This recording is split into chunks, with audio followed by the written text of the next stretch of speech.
próximo 11 de abril den el primer parcial.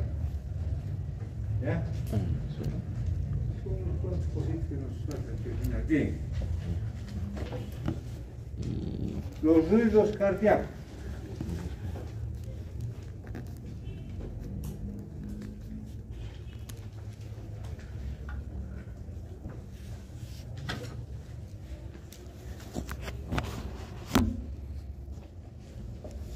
Los ruidos cardíacos son 4. Es simplemente no, para que ustedes conozcan, sepan, como no vamos a ser cardiólogos, ¿no? El primer ruido cardíaco se produce por el cierre de las válvulas auriculoventriculares. El segundo ruido cardíaco por el cierre de las válvulas sigmoideas.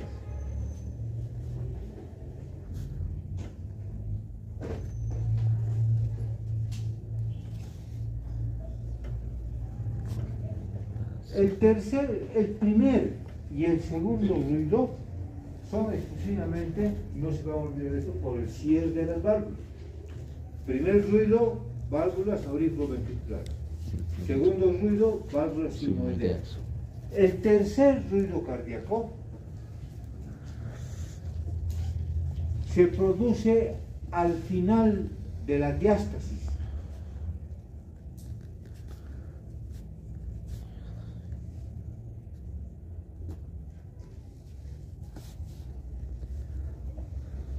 Y generalmente no es perceptible en las personas obesas, porque hay tanta grasa en el abdomen que no se lo logra escuchar. Es más audible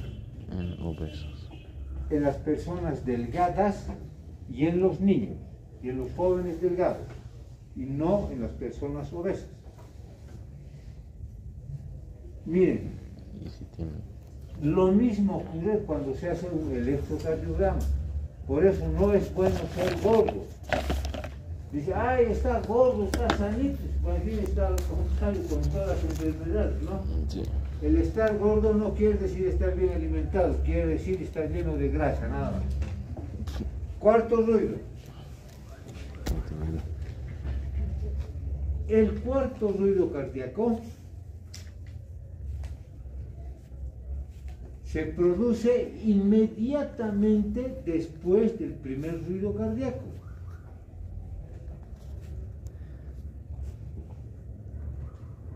Algunos autores indican que este no es un verdadero ruido, más bien son vibraciones que restarían o que serían el resto del primer ruido cardíaco.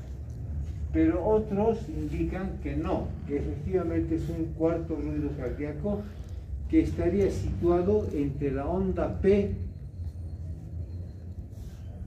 y el resto, QRS, de las ondas cardíacas.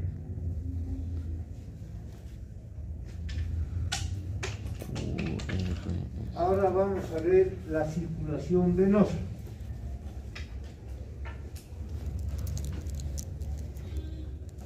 Sabemos que la circulación a nivel arterial se produce por el bombeo del corazón, generalmente por la sístole.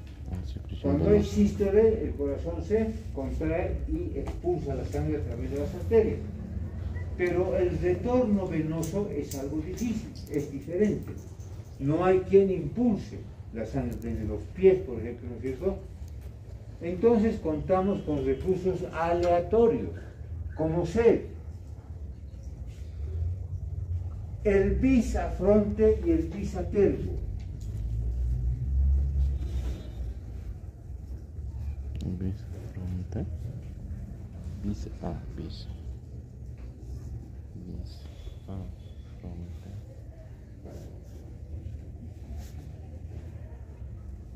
bis. El bis afronte es la fuerza que aspira y está ejercida durante las aurículas, y está ejercida por las aurículas durante la diástole. El bis afronte es una fuerza que aspira y es ejercida por las aurículas durante la diástole. Durante la sístole el corazón se contrae y expulsa la sangre. Durante la diástole el corazón se expande, aspira, es como una perita de agua, ¿no es cierto? Ustedes agarran la perita, sístole, la sueltan, diástole, y cuando la dejan libre, entonces aspiran, ¿verdad? Lo mismo ocurre con el corazón. Entonces, eso es el bis afronte. Esa situación de las auriculares ayuda a aspirar la sangre desde los pies, poco a poco. Y el bis atergo es la fuerza que impulsa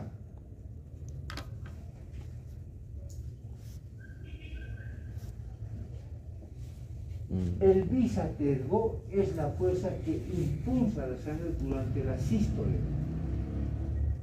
y está ejercido por los ventrículos, pero el resto de esta sístole llega inclusive hasta las venas, o sea, ese impulso de expeler hacia afuera llega hacia las venas e impulsa también un poco a la sangre venosa. Ese es el bis atergo. Otros factores que ayudan a la circulación venosa son el incremento de la presión intratorácica durante la inspiración. Por eso es bueno caminar. Cuando nosotros caminamos hartito, entonces empezamos a respirar un poco más profundamente, ¿no es verdad?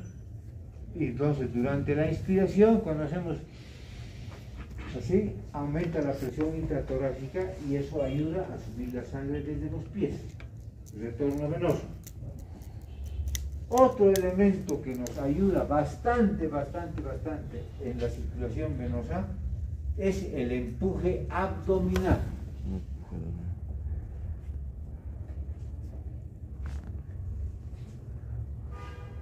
El empuje abdominal cuando estamos recostados, ustedes se van a fijar en cualquier persona así disimuladamente, cuando uno está echado, el abdomen sube y baja, cuando uno respira, sube y baja, ¿cierto?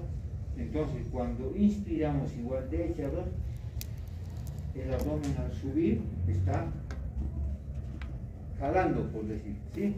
La sangre desde los pies, está impulsando hacia arriba.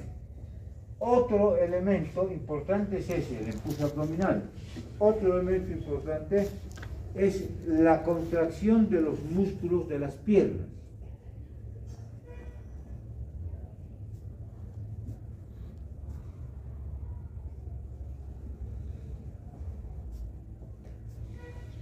Ya hemos dicho que los músculos de las piernas están en constante tono muscular, es decir, aunque no caminemos, estemos echados, los músculos de las piernas siempre se van a ir contrayendo, ¿sí? Entonces, esta contracción va a ser ambigua, es decir, va a venir desde la punta de los pies hacia arriba. Empiezan a contraerse desde abajo, para arriba, para arriba, para arriba, para arriba, ¿sí? Entonces, ese es el tono muscular, que también nos ayuda a retornar. Hay personas, generalmente pasa en las personas obesas, este tono muscular se pierde por el peso que están soportando de la persona. Mucho peso, el tono muscular se pierde en las extremidades inferiores. Entonces se edematizan las piernas, se empiezan a hinchar los pies, se empiezan a hinchar los tobillos, se edematizan. Y luego se forma lo que se llama el linfedema. O sea, se acumula el agua, el líquido. es tanta la presión que las venas no pueden retornar la sangre, entonces empiezan a eliminar líquido por presión negativa, ya no positiva, porque las venas deberían tener una presión positiva, ¿no es cierto? Entonces por presión negativa empiezan a liberar líquido y se forman los edemas, hinchazón, en las piernas, en los pies, en los tobillos, etcétera, etcétera. Bien, entonces todos estos factores nos van a ayudar. Por eso es que siempre debemos estar activos. Caminar por lo menos unos 40 minutos o 30 minutos al día es bueno. No es bueno estar mucho tiempo sentado ni echado. Echado en la noche, cuando dormimos nada más. Para tonificar los músculos de las piernas, caminar para que luego, cuando nos echemos, el tono muscular sea bastante bueno también. Luego tenemos mecanismos de regulación cardiovascular. Dentro de esto vamos a hablar de que el organismo tiene su propio sistema autónomo para regular la continuidad o el flujo normal o corriente de sangre arterial y venosa. ¿Cuándo y cómo se puede acelerar, disminuir esta circulación? Por dos motivos: vasoconstricción y vasodilatación. El organismo sabe cuándo va a producir vasoconstricción y cuándo vasodilatación. Por ejemplo, aquí donde hace un poco de frío, ¿qué le ocurre a nuestro organismo? ¿Vasoconstricción o vasodilatación? Hay vasoconstricción. ¿Por qué? Porque no debemos perder calor, ¿no es verdad? En cambio, si estamos en el oriente, los vasos se dilatan, ¿sí? ¿Por qué? Tenemos que perder calor, si no nos va a hacer mucha calor, nos vamos a sofocar. Bueno, para eso el organismo cuenta con muchos recursos. Dentro de ellos tenemos los metabolitos vasodilatadores.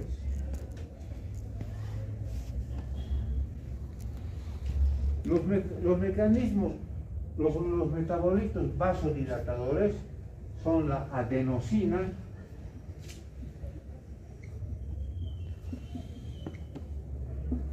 ¿Tienes tu celular? y la histamina. ¿Tienes tu celular? Tu celular. La adenosina Una grabada. produce vasodilatación del músculo cardíaco, pero no del músculo esquelético. Dilatador. Y cuando está en pequeñas cantidades, facilita la permeabilidad de los capilares. La histamina generalmente viene de los tejidos dañados. Por eso es que produce vasodilatación. Un golpe, un buen golpe, hay un edema, ¿no es cierto?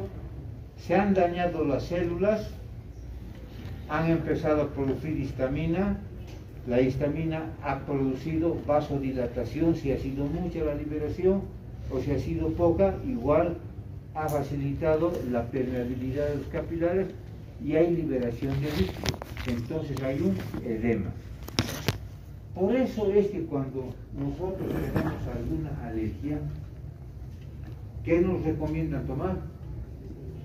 Antihistamínicos. Cuando hay una alergia, quiere decir que nuestras células del organismo se han dañado con alguna comida, alguna sustancia, etcétera, ¿sí? Se han dañado, entonces tenemos que contrarrestar a la histamina. Para eso tomamos un antihistamínico.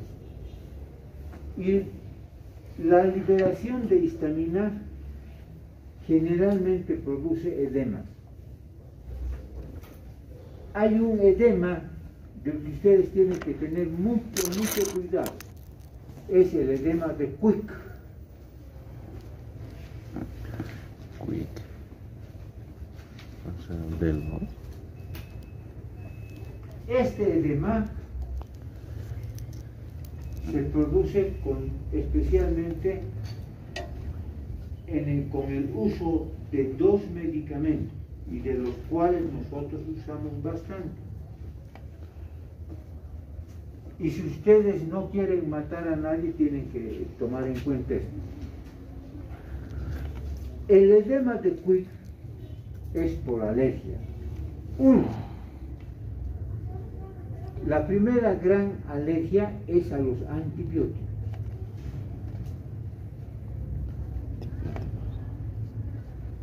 Por eso no es bueno decir al paciente cómprese esto y tome. Preguntarle siempre, ¿es la primera vez que va a tomar antibiótico? ¿Es la primera vez que le van a poner un antibiótico? Sí. Si el paciente dice sí, entonces recomienden siempre una prueba antialérgica. No vaya a ser que el otro vaya, se compre y tome. Ya valió. Listo. Segundo, es el vasoconstrictor que nosotros usamos en el anestésico, en la lidocaína, en la silocaína, en la novocaína, en la raucocaína, en la nitrocaína. Lo primero que van a producir estas dos alergias, que son importantes para nosotros, son el edema de Quick. ¿Qué ocurre? Lo primero que van a dañar es la laringe y el esófago, y van a producir un edema que se cierra la laringe y el esófago y la tráquea. O sea, se hincha tanto aquí adentro que no pasa aire, y el paciente fallece en segundos, ni siquiera tarda minutos. Entonces, a ese se le llama el edema de Quick. Es el edema laringio, esófago y tráquea. Se edematiza, se hincha tanto que no pasa oxígeno, no entra aire. Y tenemos que tener cuidado con la administración de antibióticos y del anestésico que vamos a usar. Por eso es bueno siempre preguntarle al paciente antes de que se siente en el sillón. Ustedes ya van a aprender en semiología a hacer anamnesis, las preguntas que tienen que hacer, ¿sí? No es siéntese, abra la boca y ya está. No es así. Porque si es así, lo dejan sentado para siempre. Bueno.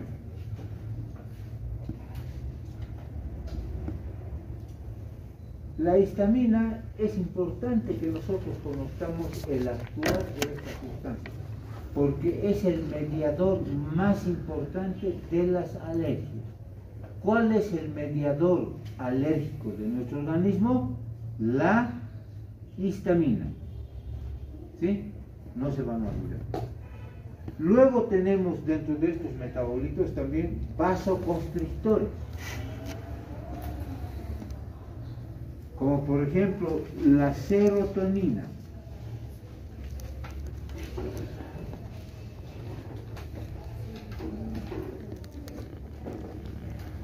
La serotonina, que también se llama 5-hidroxi.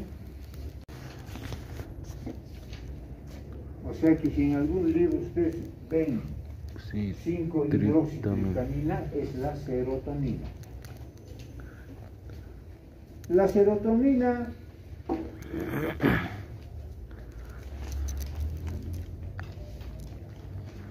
es un elemento absorbido de las plaquetas que actúan durante la coagulación, pero también producen vasoconstricción. Por eso es cuando hay un corte, una lesión hay vasoconstricción y el vaso se cierra y empieza a coagular y el vaso deja de sangrar. Luego tenemos otros vasoconstrictores locales y generales.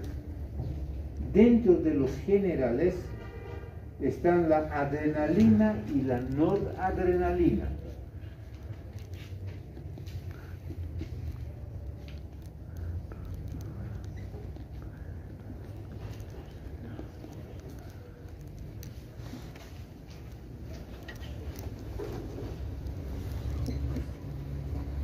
La adrenalina y la noradrenalina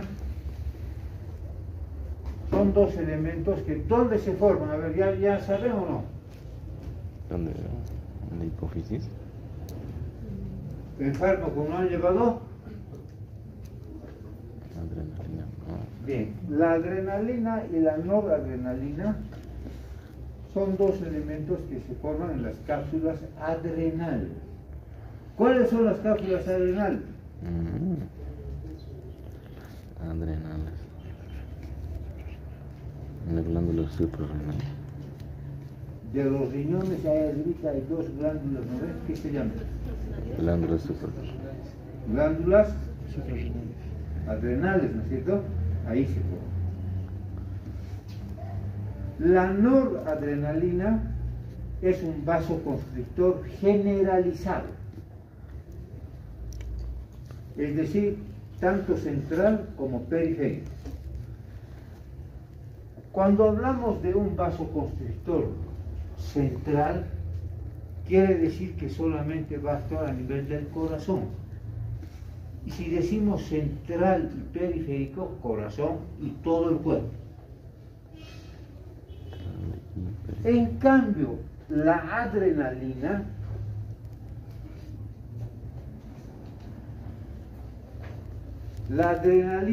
es un derivado metilado del levaterenol. Okay.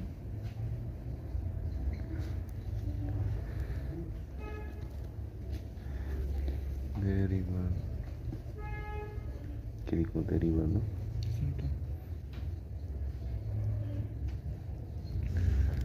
Levaterenol.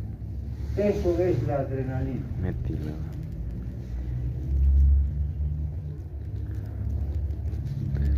A ver, atiendan bien. La adrenalina es el mejor vasoconstrictor para el uso odontológico. ¿Por qué? Porque produce vasoconstricción a nivel periférico. Vasoconstricción a nivel periférico. Pero produce vasodilatación a nivel central. En este momento estamos hablando de vasoconstrictores, ¿no es cierto? Estamos hablando de la noradrenalina y la adrenalina. Pero estamos diciendo que la adrenalina es vasoconstrictor a nivel periférico. Es decir, toda la periferia, menos a nivel central. A nivel central o a nivel del corazón, más bien es vasodilatador. Es el mejor vasoconstrictor para nosotros, pero también con el que hay que tener cuidado. No es cuestión de agarrar y ponerle anestésico tras anestésico al paciente, porque ustedes deben preservar. ¿Sí? Tienen que saber que la adrenalina es vasodilatador a nivel central y vasoconstrictor a nivel periférico, o sea, de la boca, de los pies, etc. ¿Sí? Muy bien. Por eso es que si alguna vez ustedes ven un paro cardíaco y hay adrenalina, lo que se hace es una punción intracardíaca con unas agujas de este tamaño. Se punza aquí y directo al corazón se le pone adrenalina para que produzca vasodilatación y eso hace que el corazón nuevamente empiece a funcionar, porque estimulamos al nódulo seno auricular. ¿Sí? Bueno. Ahora vamos a hablar un poquito sobre la inervación. El aparato nervioso, el sistema nervioso con relación a nuestro aparato circulatorio, corazón, vasos, etcétera, etcétera. Aquí simplemente vamos a nombrar lo siguiente. Tenemos dos sistemas, el sistema simpático y el parasimpático.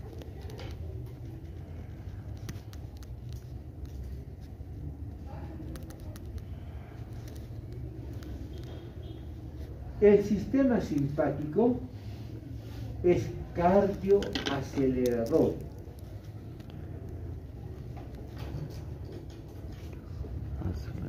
El sistema simpático es cardioacelerador. Es decir, ¿qué nos produce? Taquicardia. Y al haber taquicardia, aumenta la velocidad del flujo en las venas y en las arterias. Y el sistema parasimpático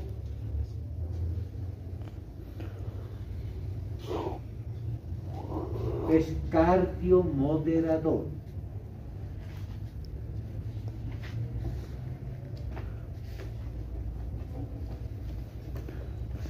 Si es cardiomoderador, ¿qué nos produce? Bradicardia, disminución de la velocidad del flujo sanguíneo.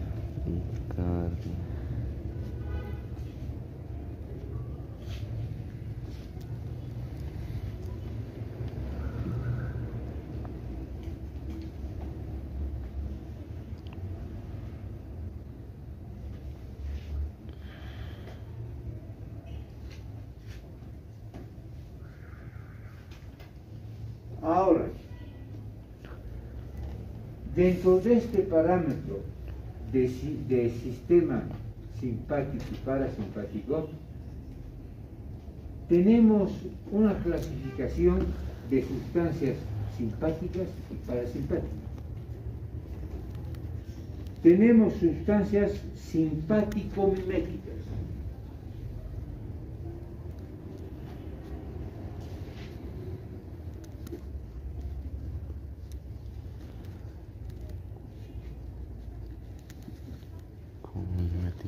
Las sustancias simpático-miméticas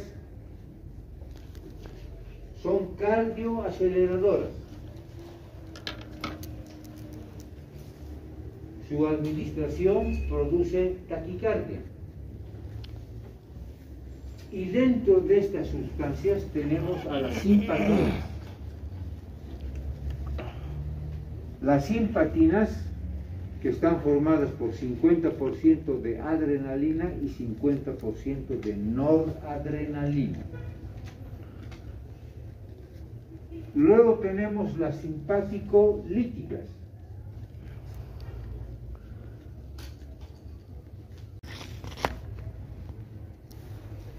Las simpático-líticas son cardiomoderadoras, porque deprimen la actividad simpática y la actividad cardíaca. Dentro de estas sustancias tenemos a la fenoxibensamina,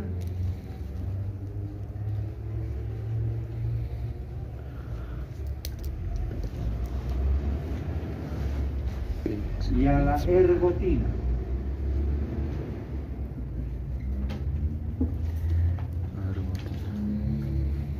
Hay algunos medicamentos odontológicos que llevan este compuesto. Traten de no utilizarlo nunca. Ergotina, a no ser que sea necesario.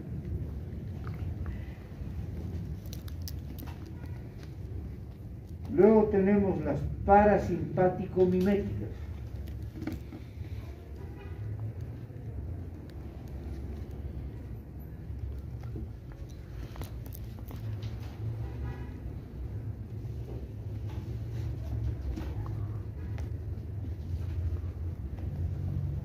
Las sustancias parasimpático-miméticas son cardiomoderadoras. Actúan igual que el vago, nervio vago.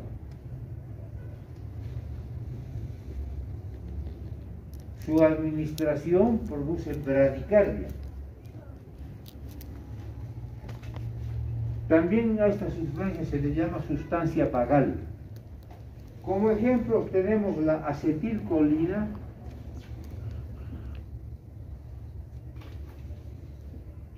la pilocarpina,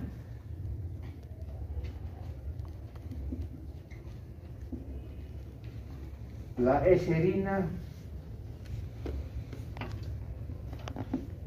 Esas son las más importantes. Luego hay muchas otras más que son derivadas de estas tres.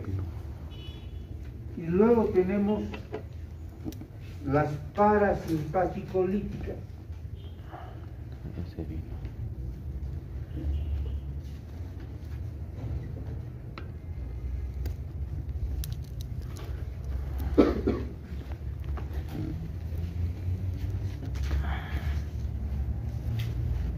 Las sustancias parasimpaticolíticas son cardioaceleradoras. Producen taquicardia. Y su administración es determinada por los siguientes compuestos: atropina,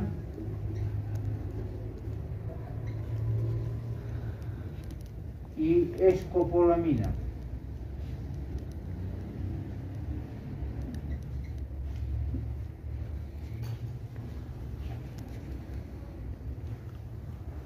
Bien, esto es para que nosotros tengamos en cuenta fisiológicamente. En farmacología seguramente ya van a llevar la acción como debe ser en la materia. ¿Sí?